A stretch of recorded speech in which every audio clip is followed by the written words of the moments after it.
Hello guys, welcome back to my channel. For today's lesson, I will be explaining how to graph linear equations given in the form y equal mx plus b, y equal b plus mx, ax plus by equals c.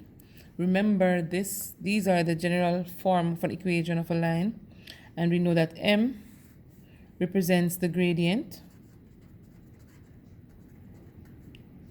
and r the slope, and we know that b represents the y-intercept. And I explained to you in an earlier video that m, b, c are real numbers, so they can be positive or negative numbers. And also, any variable can be used to represent them. So you may not always see m and b, you may see h and k, or whatever letter they choose to use.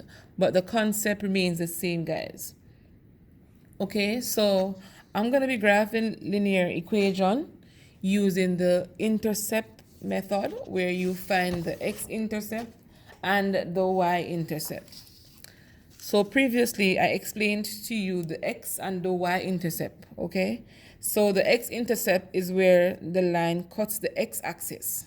And on this line, y is equal to 0. While the y-intercept is where the point or the line cuts the y-axis, where x is equal to 0. So on this vertical line here, x is equal to 0. And that's very important for you to remember when graphing linear equation. Okay, guys? So for the first question, y equal 3x subtract 6.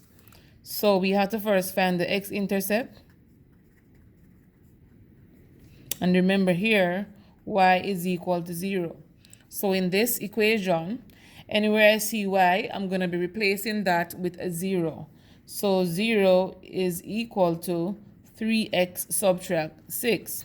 Okay? So now we have to solve for the unknown variable here, which is x. So we have to add 6 to both sides. Why did I add 6? Because this 6 is a negative 6. And to cancel this negative 6, I have to add 6 to both sides to balance the equation. Okay, guys? So let's cancel. So 0 plus 6 is 6. Let's bring down this 3x. Our goal is to find the value of x. These two are multiplying, so we have to divide by 3 on both sides. One may ask, how do you know they're multiplying? I know that because once numbers and variables are joined, that means multiplication. So this 3 cancels this 3, so x is equal to 2. And remember, we always state the point. So we say the x, y value. And so the x here is 2, and the y is equal to 0. So we will be graphing this point on our graph. So let's go to the y-intercept. So for the y-intercept, x is equal to 0. Okay, so in this equation, I'm going to rewrite it. Anywhere I see x, I'm going to put a 0. So y is equal to 3 times 0 minus 6. Y is equal to a negative 6. Again, the xy value is going to be x is 0 and y is a negative 6. So I'll be identifying this point on the graph. So see me, I have a small graph here. I'm going to depict that for you. It is not drawn to scale, guys. So I think I need to put that on the graph as well. So it's not drawn to scale. Okay, so the first point is 2, 0, means 2 on the x-axis and 0 on the y. So 2 on the x-axis would be this point right here. So that's my point 2, 0. Okay, then I identify the other point, which is 0, negative 6. So on the y-axis, x is equal to 0, and I go negative 6 down on the y, so it's this point right here. Okay, then I connect these 2 points And so that's my line, y equal 3x minus 6. And that's it, guys. That's how we graph linear equation. Let's go for another question. And remember, guys, we find the x and the y-intercept first. And to me, this is a very simple method. Other persons will tell you that you can identify any 3 points on the x-axis and find the corresponding y value. But I think that if you don't know the range of values you want to use, that can also bring a problem. And so finding the intercept, guys, is the simplest one. And so for the x-intercept, y is equal to 0. So in this equation, anywhere I see y, I'm going to put a 0. So 0 is equal to 5x plus 5. All right, so let's find the value of x. This, to get rid of this 5, we're going to have to subtract because it's a positive 5. And to cancel it, you have to have a negative 5.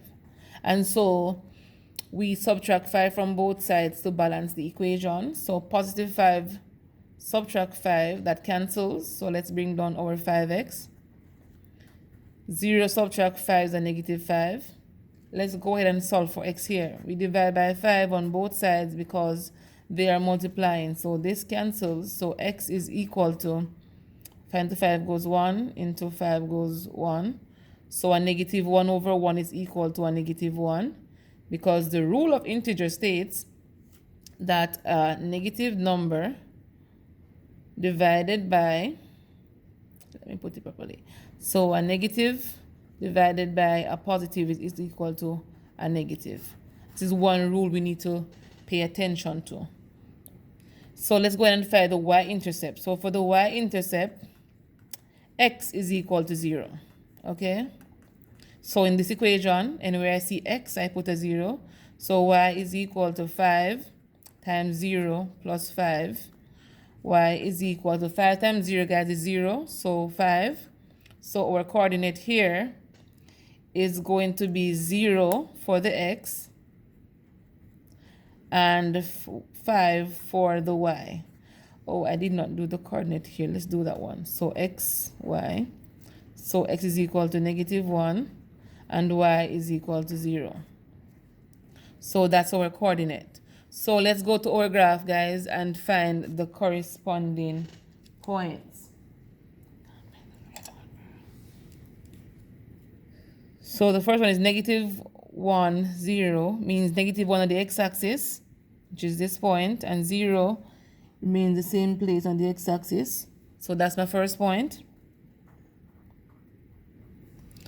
So to identify your points, guys, you can use a asterisk, you can use a x, you can use a small dot, but no, my teacher would normally say rock stone or big block.